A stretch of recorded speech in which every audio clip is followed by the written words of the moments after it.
വകയിരുത്തിയ മൗലിദ് കിതാബിലടക്കം എന്താണെന്നറിയോ ഒരു കഥ, കള്ളക്കഥ. എങ്ങനെ കഥ പറയുന്നത്? ലമ്മാ ദഖലൻ നബിയു സല്ലല്ലാഹു അലൈഹി വസല്ലം അൽ ജന്ന, നബി സല്ലല്ലാഹു അലൈഹി വസല്ലം സ്വർഗ്ഗത്തിലേക്ക് പ്രവേശിച്ചു പോയപ്പോൾ ലൈലത്തുൽ മിഅ്റാജ്, മിഅ്റാജിന്റെ രാത്രിയില് അങ്ങ് ചെന്നപ്പോ ഖദീജ, ആ സ്വർഗ്ഗത്തിൽ ഖദീജ റളിയല്ലാഹു അൻഹയുടെ കൊട്ടാരം കണ്ടു.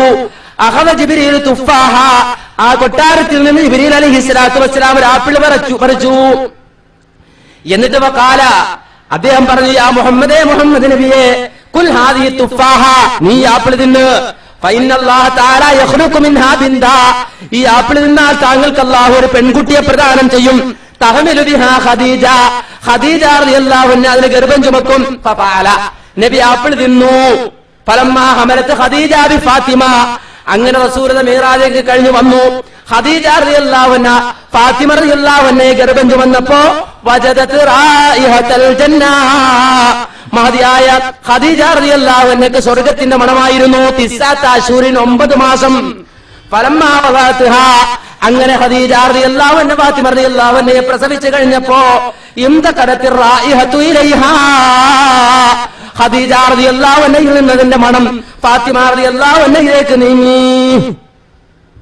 ഫകാന നബിയു സല്ലല്ലാഹു അലൈഹി വസല്ലം, നബി സല്ലല്ലാഹു അലൈഹി വസല്ലമ ഇദസ്താഖ ഇലൽ ജന്ന, സ്വർഗ്ഗം കൊണ്ട് വല്ലാത്ത ആഗ്രഹമുണ്ടാകുമ്പോ ഖബ്ബല ഫാത്തിമ, ഫാത്തിമ റളിയല്ലാഹു അൻഹയെ ചുംബിക്കാറുണ്ടായിരുന്നു.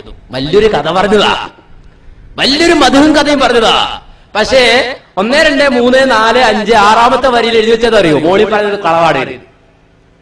ലോകത്താരെങ്കിലും അങ്ങനൊരു കഥ പറയോ? ഈ മിമിക്രിക്കാരി ചിലപ്പോൾ കാണിക്കണതാണ്. വലിയ കഥയൊക്കെ പറഞ്ഞ അവസാനം ഇതൊക്കെ കല്ല് വെച്ച വെടിയാടാ. ഈ കോലത്തിൽ വലിയ കഥ പറഞ്ഞിട്ട് അവസാനം പറയും മോളിപ്പറയാണ്, എന്നിട്ട് അതിന് പൈസ മേടിക്ക. എന്റെ ഹുബ്ബുർ റസൂലാണ്. ഞാൻ വെറുതെ പറയില്ല. 6ാമത്തെ വരി എന്താണെന്ന് അറിയോ?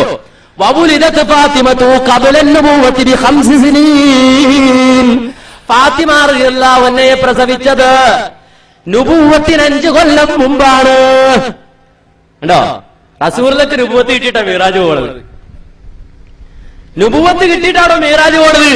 ഫാത്തിമ റളിയല്ലാഹു അൻഹ ആകട്ടെ നബി മിഅ്റാജ് പോകുന്നതിനല്ലേ, നുബുവത്ത് കിട്ടുന്നതിന് 5 കൊല്ലം മുമ്പ് ജനിച്ച ഫാത്തിമ റളിയല്ലാഹു അൻഹ. ആ ഫാത്തിമ റളിയല്ലാഹു അൻഹ ജനിക്കാൻ, അല്ലെങ്കിൽ അത് ഫാത്തിമ റളിയല്ലാഹു അൻഹ ജനിക്കാൻ കാരണമായത് സ്വർഗത്തിൽ ആപ്പിൾ നിന്നിട്ടാണ്. എന്നിട്ട് സ്വർഗത്തിന്റെ മണം ഖദീജ റളിയല്ലാഹു അൻഹയ്ക്ക് എത്ര മാസം? 9 മാസം. ഓനെ പേരെടുക്കാതിരുന്നത് കൃത്യമായിട്ട്, കൃത്യം കണക്കൊക്കെ പറഞ്ഞു 9 മാസം സ്വർഗത്തിന്റെ മണം. നിങ്ങൾ ആലോചിച്ച് നോക്കൂ, ചിന്തിക്കൂ. ഈ കളവ് റസൂലുള്ളാഹിന്റെ പേര് പറയാൻ പറ്റുമോ? ഹുബ്ബുർ റസൂലിന്റെ പേര് കോഴികൾ നക്കുന്ന, അതുപോലെ തന്നെ ഈ നാട്ടിലുള്ള സാധാരണക്കാരായ ആളുകളെ ഈ തോന്നിവാസത്തിലേക്ക് വിളിച്ചു കൊണ്ടുപോകുന്ന ആളുകൾ മറുപടി പറയണം. ഈ ന്യായം ഏത് ന്യായത്തിന്റെ അടിസ്ഥാനത്തിലുള്ളത്? പ്രവാചകൻ പറഞ്ഞത് എന്താ? മൻ കദിബ അലയ്യ മുതഅമ്മിദൻ ഫൽയതബവ്വ മഖഅദഹു മിനൻ നാർ. നിങ്ങൾ പരസ്പരം കളവ് പറയുന്നത് പോലെയല്ല.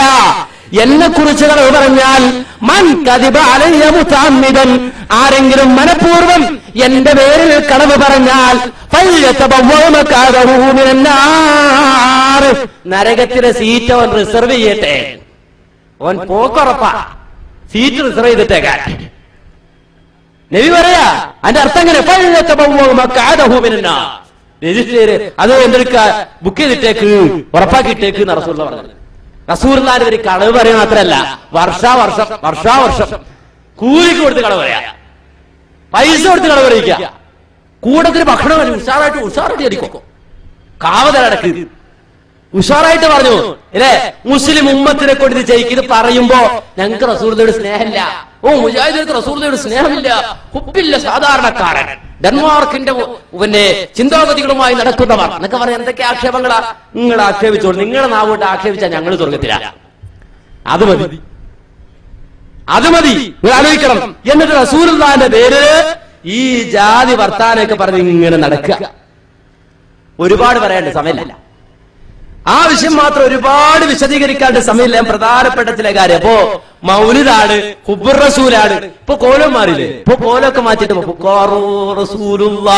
ഇങ്ങനെ പാട്ടൊക്കെ പാടി ആടുക. ഒരു പാട്ട് കിട്ടിയിട്ടുണ്ട് അവിടെ. ഇങ്ങനെ ഒരു പുതിയ കോലം കെട്ടിയിട്ട് ഇങ്ങനെ എല്ലാരും കൂടെ കിടന്ന് ആടുക, ഡിസ്കോ കളിക്കുക. ആ കോലത്തിലേക്കൊക്കെ മാറി. ഓരോന്നോരോന്ന് മാറുക, ഓരോന്നോരോന്ന് മാറ്റുക. എന്നാലും പഴയത് ഇങ്ങനെ ആവർത്തിച്ച് അത് ശരിയാണ്, ഇത് ശരിയാണ്, മറ്റേ ശരിയാണ്, മറിച്ചേ ശരിയാണ് എന്ന് പറഞ്ഞ് ഇങ്ങനെ ഓരോന്നോരോന്ന് താങ്ങിക്കൊണ്ട് നടക്കുകയും ചെയ്യുന്നുണ്ട്. എങ്കിലും നമ്മൾ മനസ്സിലാക്കണം, ഹുബ്ബുർ റസൂലിന്റെ പേര് പറഞ്ഞിട്ട്, നബി സ്നേഹത്തിന്റെ പേര് പറഞ്ഞിട്ട് ഓരോ രംഗത്തും ഇതന്നെ നടക്കുന്നത്. പക്ഷെ ഇവർക്ക് എന്തില്ല, വിശ്വാസമില്ല. ഓരോ ദിവസം ഓരോന്നുണ്ടാകും. ഇപ്പൊ പുക്കാറോ യാ റസൂലല്ലാഹ്, കുറച്ചു മുമ്പ് അവിടെ KVM ഒരു സാധനം ഉണ്ടായിക്കൊണ്ടല്ലോ. എന്താ, ഓരോ പുതിയ ഓരോ ദിക്റും സലാത്തൊക്കെ ഉണ്ടാക്കാൻ തുടങ്ങി. പുതിയ ദിക്റും സലാത്തും, ലാ കണ്ണ് ഇല്ലല്ലാ, ലാ മൂക്ക് ഇല്ലല്ലാ, ലാ പല്ല ഇല്ലല്ലാ എന്ന് പറഞ്ഞ കുറെ ദിക്റും കൊണ്ടുവന്നു. ആൾക്കാർക്ക് ഉഷാറാണ്. കാരണം ദിക്റൊക്കെ എല്ലാം വളരെ എളുപ്പമാണ്. ഓരോന്നിന്റെ പേര് പറഞ്ഞ കൂടെ അള്ളാഹ് കൂട്ടിയാ പോരെ, ഓരോന്ന് പേര് പറഞ്ഞ് അള്ളാഹ് കൂട്ടിയാ പോലെ. മുജാഹിദിന് കണ്ണിച്ചു, എതിർത്തു അല്ലേ? എതിർത്തപ്പോ അന്ന് ഷെയ്ഖുന അല്ല ആരാ പേരോട് മുസ്ലിയാരെ കൊണ്ടുവന്നിട്ട് എന്താ പറഞ്ഞത്? മുജാഹിദ് വന്നിട്ട് എന്താ പറഞ്ഞത്? അല്ലാഹുവിന്റെ ഔലിയാക്കന്മാർ അങ്ങനെ പലതും പറയും. അത് നിങ്ങൾ തെറ്റിദ്ധരിക്കണം. നല്ല അർത്ഥത്തിൽ ചിന്തിച്ചാൽ മതി. കല്ലിൽ പോണ വേറെന്തുകൊണ്ട് മണ്ണിൽ പോയിക്കൂടാ? ഉണ്ടോ? മൂപ്പര് ചോദിക്കുകയാണ്. ചോദിച്ചില്ലേ? പത്തരിപ്പാരത്ത് മറന്നോങ്ങൾ ഇല്ല. മൂപ്പര് പറഞ്ഞൊന്നുകൂടെ കേട്ടോ. അപ്പൊ മഹാന്മാർ ഒരു വാചകം പറഞ്ഞാൽ അത് നല്ല നിലയ്ക്ക് വ്യാഖ്യാനിക്കാൻ പറ്റുമോ എന്നല്ലേ ചിന്തിക്കേണ്ടത്. എന്തുകൊണ്ട് കല്ലിൽ പോകുന്ന വേര് മണ്ണിൽ പോയിക്കൂടാ? ഈരാനൗലിയാപ്പാപ്പ എന്ന് പറയുന്ന മഹാൻ അദ്ദേഹം ഒരു വാചകം അങ്ങനെ പറഞ്ഞാൽ അതിന് എന്താണ് അർത്ഥം എന്ന് അദ്ദേഹം തന്നെ വിവരിക്കുക അതേ പുസ്തകത്തിലില്ലേ? എന്താ ലാ ഇലാഹ ഇല്ലല്ലാഹ് എന്ന് പറഞ്ഞ അർത്ഥം? അത് ചില സൂഫിയാക്കൾ ചിലപ്പോൾ അങ്ങനെ ചില വാചകങ്ങൾ പറയും. ഏതുപോലെ ബഹുമാനപ്പെട്ട ഗൗസുൽ ആദം മുഹീദ്ദീൻ അബ്ദുൽ ഖാദിർ ജീലാനി ഖദ്ദസല്ലാഹു സിർറഹു നിങ്ങൾ ഫതുർ റബ്ബാനിയിൽ പറഞ്ഞത് കാണാം. ലാ അന ഇല്ലാ അന്ത എന്ന് പറയുന്ന മഹാന്മാരും ലാ അന ഇല്ലാ അന്ത എന്താണ് അതിന്റെ അർത്ഥം? ഞാനില്ല, ഇല്ല അന്ത അല്ലാഹുവേ നീ മാത്രമേ ഉള്ളൂ, ഞാനില്ല എന്ന് പറഞ്ഞാൽ ഞാനൊരു ഉള്ളതിൽ പറയാനില്ല. എന്നെ നീ ഉണ്ടാക്കിയിട്ടുണ്ടായി, നീ നശിപ്പിക്കുക നശിച്ചു പോകും.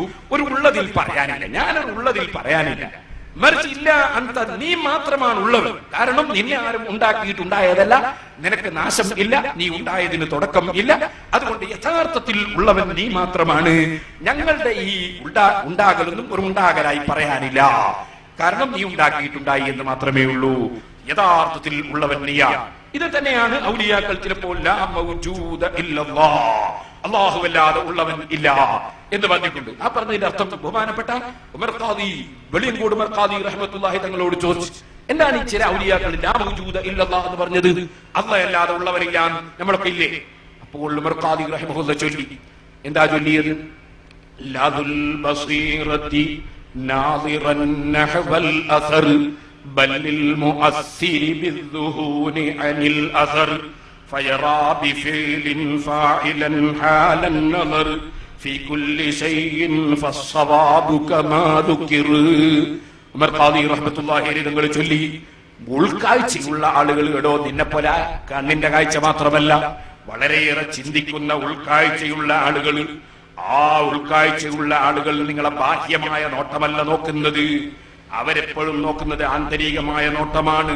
അങ്ങനെ ആന്തരികമായ നോട്ടം നോക്കുമ്പോൾ ഫയറാ ബിഫിലിൻ ഫാഇലൻ ഹാലൻ നദർ ഫീ കുല്ലി ശൈഇൻ ഫസ്സവാബു കമാ ദുകിർ. അപ്പോൾ ഒരു കാര്യം കാണുമ്പോൾ ആ കാര്യം ഉണ്ടാക്കിയവൻ ആരാണ് എന്നതിലേക്കാണ് അവരെ മനസ്സ് പോകുന്നത്. ഈ കാര്യത്തിലേക്കല്ല, ഈ കാര്യം ഉണ്ടാക്കിയവൻ ആര് അതിലേക്കാണ് അവരെ മനസ്സ് നീങ്ങുന്നത്. അപ്പോൾ അവർ പറയും ഇതല്ല വിഷയം, ഇതല്ല വിഷയം, മറിച്ച് ഇതിനെ ഉണ്ടാക്കിയവനാണ് വിഷയം. ഇതല്ല ഉള്ളത്, യഥാർത്ഥത്തിൽ ഉള്ളവൻ ഇതിനെ ഉണ്ടാക്കിയവനാണ്, അവൻ ഉണ്ടാക്കിയിട്ടുണ്ടായത് മാത്രമാണിത്. അങ്ങനെ ലോകത്തുള്ള ഏത് സൃഷ്ടികളെ സംബന്ധിച്ചും സൃഷ്ടി അല്ല പ്രശ്നം, സൃഷ്ടാവാണ് പ്രശ്നം. സൃഷ്ടി മുഴുവനും സൃഷ്ടാവിനെ അറിയിക്കുന്നതാണ്. ഈ അർത്ഥത്തിൽ സൃഷ്ടി സൃഷ്ടാവിനെ അറിയിക്കുന്നു എന്ന അർത്ഥത്തിൽ അവർ പറയുന്ന വാചകങ്ങളാണ് ചിലപ്പോൾ ലാ ഐന ഇല്ലല്ലാഹ് എന്ന് ചിലർ പറഞ്ഞിട്ടുണ്ടാകും. അതിനർത്ഥം കണ്ണ് യഥാർത്ഥത്തിൽ അതല്ല, മറിച്ച് കണ്ണ് അതല്ല യഥാർത്ഥത്തിൽ ഉള്ളത്, ഉള്ളവൻ അല്ലാഹു മാത്രമാണ്, കണ്ണ് അല്ലാഹു ഉണ്ടാക്കിയിട്ടുണ്ടായത് മാത്രമാണ്. ഈ അർത്ഥത്തിലാണ് അദ്ദേഹം അത് പറഞ്ഞതെന്ന് അതേ പുസ്തകത്തിന്റെ ഇപ്പുറത്തെ പേജിലുണ്ട്. അത് നോക്കാൻ ഈ മൗലവിക്കും സന്മനസ്സുണ്ടായില്ല. സുന്നികളെ എങ്ങനെയുണ്ട് മുശ്രിക്കാക്കാൻ എന്ന ധാരണയിലുള്ള വെപ്രാളത്തിൽ മൗലവി അത് നോക്കിയില്ല. അതുകൊണ്ട് ഞാൻ അതിലേക്ക് കടക്കുന്നില്ല. ഞാൻ പറഞ്ഞത് സഹോദരങ്ങളെ, അപ്പൊ നമ്മളന്ന് വായിച്ചു കൊടുത്തിരുന്നത് ബാക്കിയുള്ളത് പത്തവിപ്പാലത്ത് വായിക്കാൻ പറ്റാത്ത ബാക്കി വായിച്ചു കൊടുക്കാനാ പറഞ്ഞത്. വായിക്കാൻ പറ്റുമോ മാന്യന്മാർക്ക്?